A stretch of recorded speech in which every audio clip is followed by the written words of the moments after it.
Bismillahirrahmanirrahim. Assalamu alaikum. I am Muhammad Akil, visiting lecturer, University of Education, DG Khan campus. Our course is Introduction to Statistics and Probability, and our topic is probability, learning outcomes, meaning of probability, random experiment, sample space, events, simple and compound events, mutually exclusive events, exhaustive events, equally likely events, axioms of probability. ये topics जो हैं आज हम पढ़ेंगे. So first, probability. The word probability has two basic meaning. First is quantitative measure of uncertainty, and second is measure of degree of belief in particular statement or problem. Example: it is very likely to rain today, or I have a chance to pass the annual examination. He has a chance to win the prize, but on the basis of past we have some degree of personal belief in truth of each statement. Probability को जैसे हमने ऊपर पढ़ा है कि दो चीज़ों में की मेजरमेंट है, एक अनसर्टेनिटी, दूसरा है degree of belief in particular statement. एक ख़ास स्टेटमेंट में, एक प्रॉब्लम में हमारा एक ख़ास किस्म का यकीन होता है, और दूसरा ये है कि हम अनसर्टेनिटी को मेजर करते हैं. पहले जैसा कि एग्जांपल दी गई, it is very likely to rain today, I have a chance to pass the annual examination, he has a chance to win the prize. लेकिन कुछ ऐसा होता है कि हम पास्ट एविडेंस की बिना पर हमारा एक ख़ास यकीन होता है. मिसाल के तौर पर कुछ ऐसा है कि अगर मैं ये कहूँ कि फाइनल टर्म में मेरे पास होने के चांस जो हैं वो ज़्यादा हैं, मैं पीछे मुझे मिड टर्म के मार्क्स जो है वो नज़र आते हैं, और फिर मेरी अपनी जो स्टडी है उसको देखकर भी मैं ये कह सकता हूँ कि मेरे मार्क्स भी पीछे मिड टर्म में अच्छे हैं, और अब इन्हीं की बेस पे मुझे एक ख़ास किस्म का बिलीफ होता है कि मैंने पास कर जाना है. किसको? एक पास्ट एविडेंस को देखकर. तो यहाँ से क्या हुआ कि हम एक तो अनसर्टेनिटी, जैसे कि ये मैंने कहा it is very likely to rain today, आज बारिश हो सकती है, ये नहीं भी हो सकती. लेकिन ये है कि जैसे ये मैंने कहा कि I have a chance to pass the annual examination, यानी मैं चांस है कि मैं एनुअल एग्ज़ामिनेशन पास कर जाऊंगा. मेरा एक ख़ास किस्म का उसके ऊपर यकीन है कि एक तो मेरी अपनी स्टडी, दूसरा ये कि मुझे पीछे के जो मार्क्स हैं वो भी ठीक हैं, तो मैं पास कर जाऊंगा. ये मेरा कुछ ख़ास किस्म का क्या है, उस पर बिलीफ है. What is probability? Probability of something happening means how likely it is to happen. Means how likely it is to be happen, or the chance of its happening. Probability can be shown in fraction, decimal, or percentage form and adds up to 1. Probability or chance is likely something is to happen. If something has a low probability, it is unlikely to happen. If something has high probability, it is likely to happen.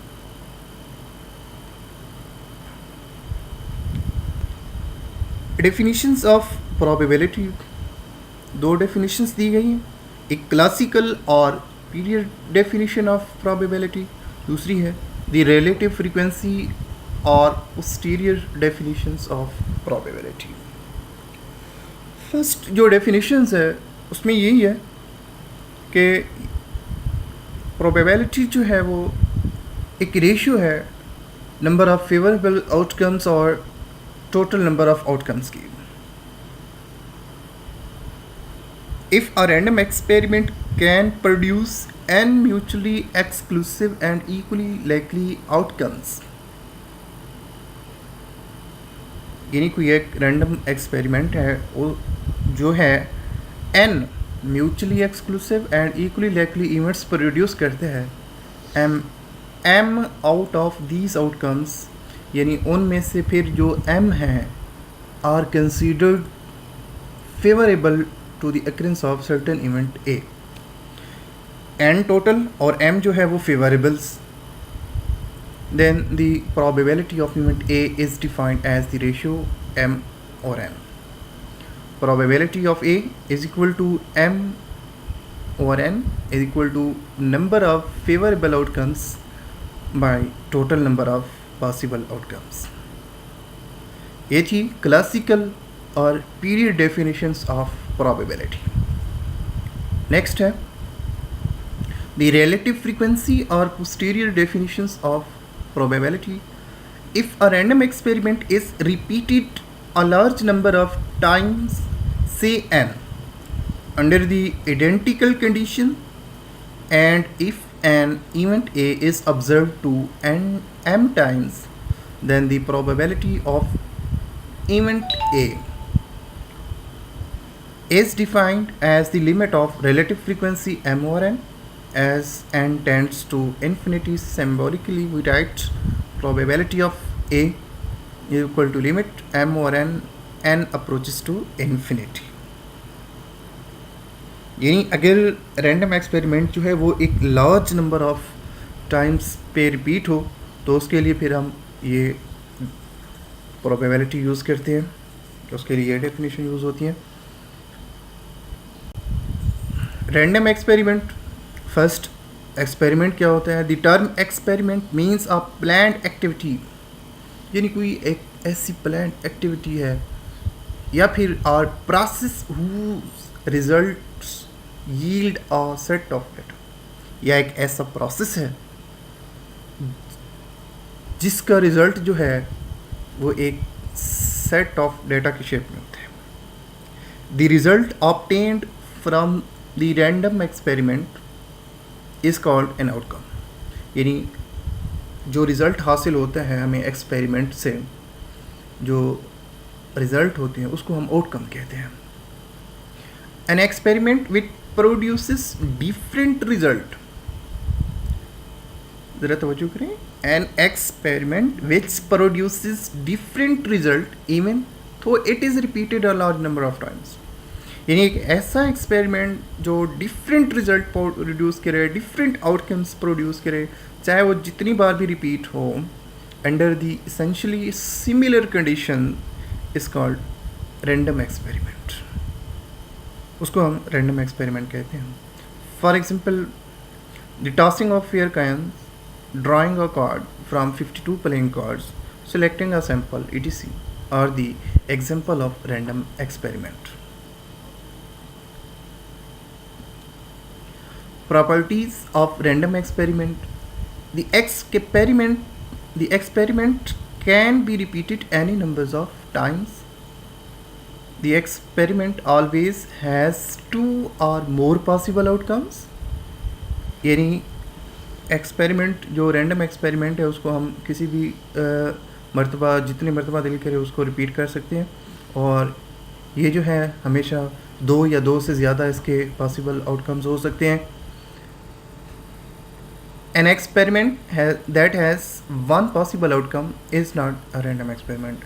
एक ऐसा experiment जिसका सिर्फ एक possible outcome हो उसको हम random experiment नहीं कह सकते, क्योंकि रैंडम एक्सपेरिमेंट की पहले डेफिनेशन क्या पढ़ी है कि experiment that produces different results. So जिसके डिफरेंट रिजल्ट ही नहीं होंगे, एक होगा, तो वो रैंडम एक्सपेरिमेंट नहीं होगा। The outcomes of each repetition is unpredictable. That is, it has some degree of uncertainty. Outcomes of each repetition is unpredictable. यानी हम जितनी दफ़ा भी उसको रिपीट करें उसके आउटकम्स जो हैं वो क्या हों? अनप्रिडिक्टेबल। अनसर्टेनिटी हो, हमें ये ना पता हो कि अब हम एक कॉइन टॉस कर रहे हैं तो हम ये कहें कि अब जो है वो लाजमी हेड आएगा या लाजमी टेल आएगा, क्या हो? Unpredictable.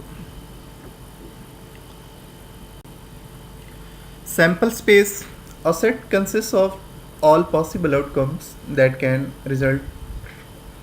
A random experiment is defined to be sample space and is denoted by letters S. यानी रैंडम एक्सपेरिमेंट के वो सारे आउटकम्स को अगर हम एक सेट में बयान करें तो उसे हम सैम्पल स्पेस कहते हैं. A set consists of all possible outcomes that can result. A random experiment is defined to be sample space. Each possible outcome is a member of sample space and is called sample point in that sample space. यानी हर possible जो outcome है उसे हम member या sample point कहते हैं. Tossing a fair coin result in either of two possible outcomes, head or tail. Sample space of this experiment is S is equal to head tail. Sample space of tossing two coins or S is equal to head head head tail tail head tail tail. Sample space of throwing a die, S is equal to 1 2 3 4 5 6. Events and its types. An event is an individual outcome or any numbers of outcomes of a random experiment. Event जो है एक individual outcome है या फिर any number of outcomes, यानी random experiment का कोई भी इवेंट ले आउटकम ले ले वो अलग से क्या बन जाएगा, इवेंट बन जाएगा. इन सेट टर्मिनोलॉजी यानी सेट के अंदर हम इसको क्या कहते हैं, any subset of sample space, यानी सैम्पल स्पेस का जो सबसेट है उसे हम इवेंट कहते हैं. सैम्पल स्पेस जो है रैंडम एक्सपेरिमेंट के सारे आउटकम्स को एक सेट में लिखे और उस सेट में से फिर उसका सबसेट बनाए तो वो एक इवेंट हो जाएगा. Simple event, an event that contained exactly one sample point is called simple event. Simple event क्या होते हैं कि जिसमें सिर्फ और सिर्फ एक सैम्पल पॉइंट हो. For instance the occurrence of 6 when die is thrown is simple event. यानी जब एक हम डाई को थ्रो करते हैं तो उसमें से अगर हमारा 6 आ गया, 2 आ गया, 3 आ गया, 1 आ गया, 4 आ गया, ठीक है, एक हो, सिर्फ एक हो, ठीक है, तो फिर उसको हम सिंपल इवेंट कहते हैं. Compound event, an event that contains more than one sample point and is produced by the union of simple events. Simple events में सिर्फ एक एग्जैक्टली सैम्पल पॉइंट होता है. अब हम डिफरेंट सिंपल इवेंट्स का यूनियन लें तो वो हमारा बन जाएगा compound events. For instance the occurrence of sum of 10 with the pair of dice is compound event. अगर हम इवेंट सम ऑफ 10 विद यानी 2 डाइस को हम जब इकट्ठे थ्रो करते हैं, यहाँ पे जो कहा गया है कि जो सम है 10, वो देखें कौन कौन से उसमें से सैम्पल पॉइंट लिए जा सकते हैं. 4 6, इसी तरह से 6 4 और 5 5, ये जो है क्या होंगे, सम इनका 10 होगा. इन इवेंट्स को हम कंपाउंड इवेंट कहते हैं. Mutually exclusive events, two events A and B of single experiment are said to be mutually exclusive events, are disjoint if and only if they cannot occur both at same time. यानी ऐसे events जो एक single experiment में कभी भी इकट्ठे ना occur हों. यानी हमने एक कॉइन टास्क किया तो एक कॉइन टास्क किया तो उसमें या हेड आ सकता है या टेल आ सकता है, दोनों इकट्ठे नहीं आ सकते. इसी तरह से डाई को थ्रो करें, 1 आ सकता है एक टाइम, 2 आ सकता है, 3 आ सकता है, 4 आ सकता है, 5 6, लेकिन इकट्ठे ये नहीं आ सकते. ठीक है, ये जो है म्यूचुअली एक्सक्लूसिव इवेंट्स हैं. Exhaustive events, events are said to be collectively exhaustive when the union of mutually exclusive events is the entire sample space. यानी कलेक्टिवली एग्जॉस्टिव इवेंट्स तब होते हैं जब म्यूचुअली एक्सक्लूसिव इवेंट्स का हम यूनियन लें, तब वो पूरा सैम्पल स्पेस बने. लेट्स सपोज हमने कॉइन टॉस किया, तो हमारे पास जो सैंपल स्पेस बना है वो है हेड और टेल। और अगर हेड और टेल का हम यूनियन लें, हेड और टेल म्यूचुअली एक्सक्लूसिव है, अब इन दोनों का अगर हम यूनियन लें तो वो सैंपल स्पेस बनता है। तो ऐसे इवेंट्स को हम एग्जॉस्टिव इवेंट्स कहते हैं। इक्वली लाइकली इवेंट्स ऐसे इवेंट्स होते हैं जिनके ऑकरेंस के चांस सेम हो। यानी अगर कॉइन को हमने टॉस किया तो हेड के आने के चांस भी 50% है और टेल के आने के चांस भी 50% है। यानी two events A and B are said to be equally likely events when one event is likely to occur as the other. In other words, the both events have same chance of occurrence. ऐसे events जिनके occurrence का जो chance है वो same हो। Axiom of probability. An axiom is statement that is assumed to be true. Axiom जो है कि ऐसी स्टेटमेंट है जिसे सच साबित किया जाता है, सच समझा जाता है। तो प्रोबेबिलिटी के भी 3 एक्सियम्स यहाँ दिए गए हैं। Let S be the sample space with the sample point E1, E2, EI up to En. To each sample point we assign the real number denoted by probability of EI and called the probability of event EI that must satisfy the following axioms.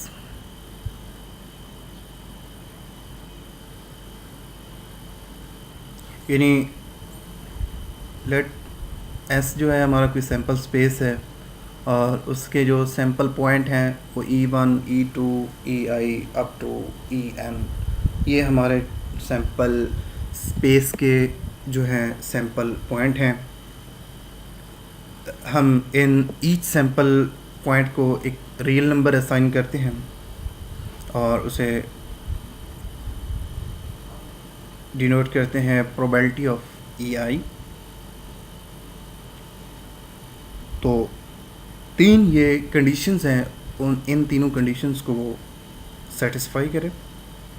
First है for any event EI 0 less than equal to probability of E less than equal to 1। यानी probability जो है वो 0 और 1 के दरमियान हो, 0 से लेस ना हो, 1 से ग्रेट नहीं होती।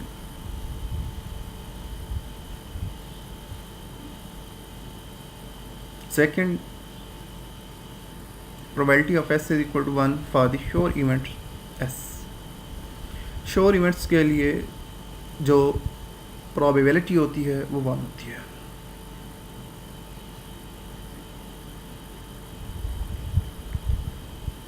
थर्ड है axiom 3, if A and B are mutually exclusive events. ये लाजमी शर्त है कि ए और बी या कोई भी सेट हों, इवेंट्स हों, तो वो म्यूचुअली एक्सक्लूसिव हों। यानी बोथ जो है एक ही दफ़ा अकर ना करते हों, तब जो है ये थर्ड कंडीशन फुलफिल होती है। यानी probability of A union B is equal to probability of A plus probability of B। ये 3 कंडीशंस हैं जिस पे प्रोबेबिलिटी की एक्सियम्स जो हैं वो सेटिस्फाई होती हैं। First, 0 less than equal to probability of EI less than equal to 1. Second, probability of S is equal to 1 for the sure events. Third, अगर कोई 2 इवेंट्स म्यूचुअली एक्सक्लूसिव हैं और अगर उनकी प्रोबेबिलिटी फाइंड की जाए, probability of A union B, तो वो होती है probability of A plus probability of B.